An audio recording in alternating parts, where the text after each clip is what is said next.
My name's Quinn. I'm the Innovation Manager at CHI. I've been in this post just over a year now.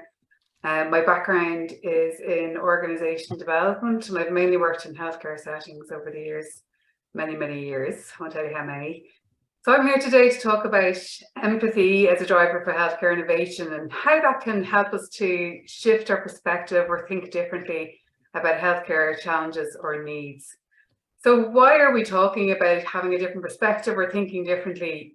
Obviously, as an innovation team, we're going to be promoting creative thinking differently. And that's partly to respond to the changing world around us, right? It's changing all the time, and there's advances in technology, the expectations of young people and families coming into us are changing. We need to be able to change in response to that. But also, if we look at the wider systemic issues that we have in healthcare, like none of this is outside any of our direct control here in this room individually, but we're all feeling the effects of this. So a lot of these issues and challenges that we're facing as a healthcare system, often they're predictable, they repeat over time, like particularly if you think about A&E and trolleys and that overcrowding issue. And the Dermot Ferreter piece on the left there refers to this. It's been happening year on year, and yet it's still an issue.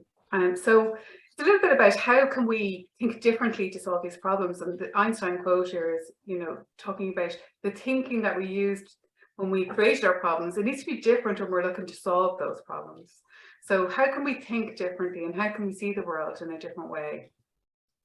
So one way that we can get another perspective or think in different ways is through empathy. And that requires a bit of a shift in mindset from fixing problems to designing solutions to meet healthcare needs. And I'll explain a little bit about what I mean by that. Sometimes in healthcare, because we're time poor and we're in an urgent environment, we fix problems very quickly. We see a problem, we fix it, we get a solution as quickly as we can, and we move on. But what can happen when we're fixing problems quickly is that those solutions can unravel over time, requiring another fix and another fix and another fix. And we end up in this firefighting type environment. But if we took the time that we spend putting all those fixes in place and even spent half of that time into designing solutions, we'll have a lot more successful outcome, more sustainable outcome. So that's partly what we're talking about. And designing solutions doesn't have to be something that takes weeks or months. It can be taking an hour out of your day, and that will, give you back time in the long run. So if we're talking about healthcare needs and designing, we need to think about who we're designing for. So we refer to it often in innovation design as your end user. So that could be child, young person, family member, guardian, or healthcare staff. And what does your end user want or need?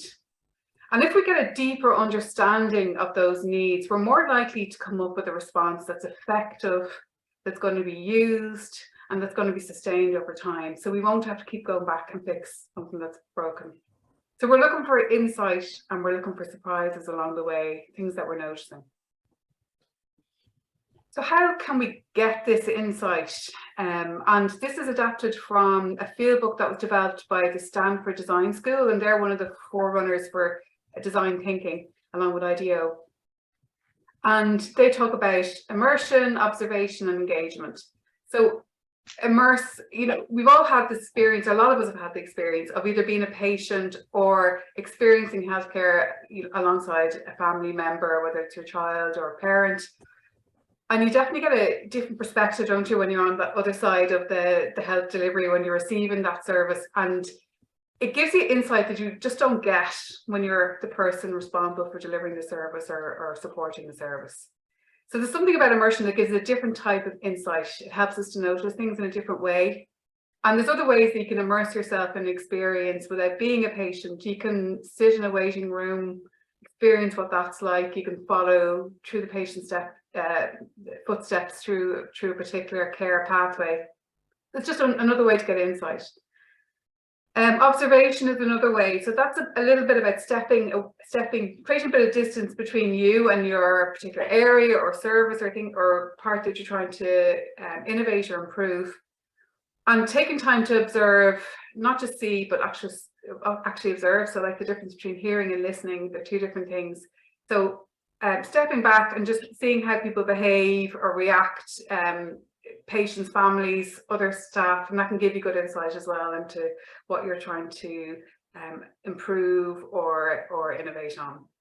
And then really importantly, the best way to find out people's needs is to talk to them, right? So, and that can be through workshops, it can be through focus groups. Well, you don't have to, it doesn't have to be something really formal. And sometimes we feel like, oh, that's going to be so much work to set up a focus group. And you can equally find out informally through short intercept encounters. And obviously it's important to let people know why you're talking to them and how the data is going to be used.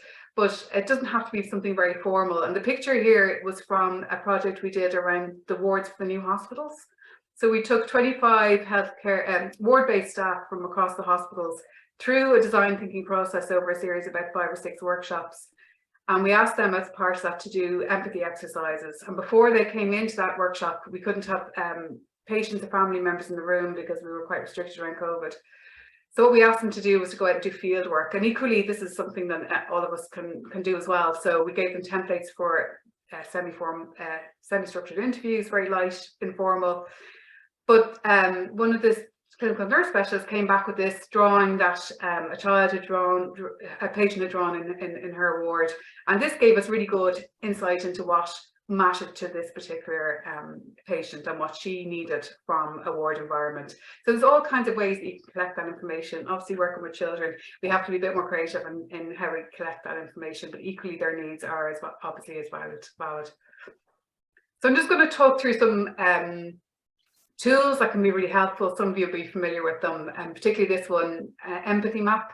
So the idea behind an empathy map, it's just a way to kind of focus the mind and drill down into user needs. So what you do is you identify the user that you're working with, whether that's patient, family member, staff member, and you can break down further into different categories if you want to go down deeper.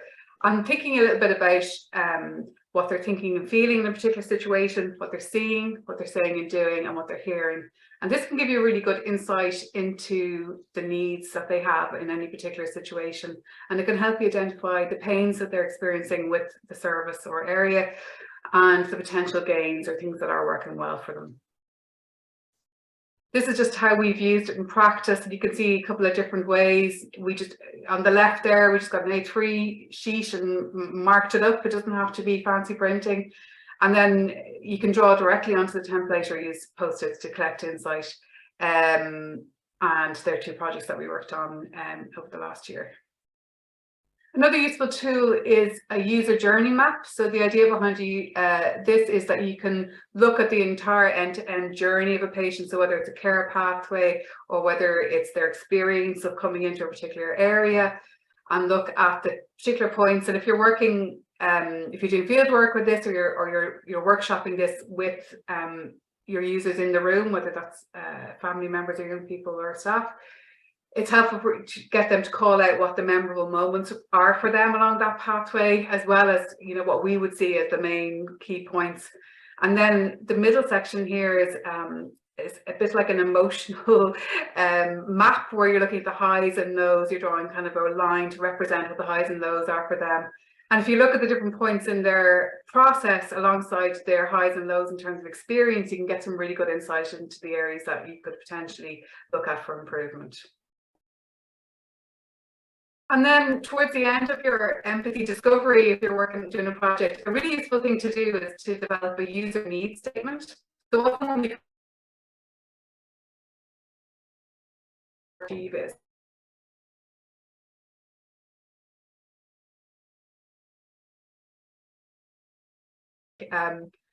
we need a way to reduce DNA rates.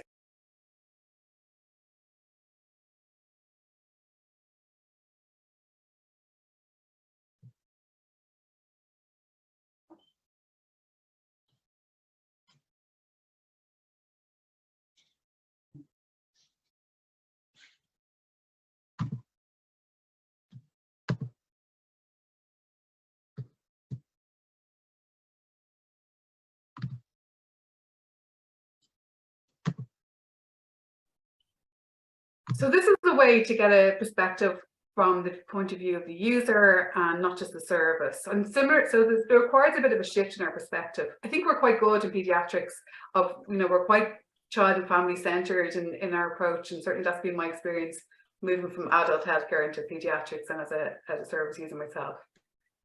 There's also something about moving away from the idea that we need to fix everything really quickly and move on to actually what would it look like to design a solution that's going to meet these needs, and what, how much of an investment time is that going to take, and how much is that going to give us back in the long run. There's something about thinking about the shift in perspective from being healthcare professionals with our expertise, our uniforms, and that position that we have that has a certain status or hierarchy with it, and then the patient or parent perspective.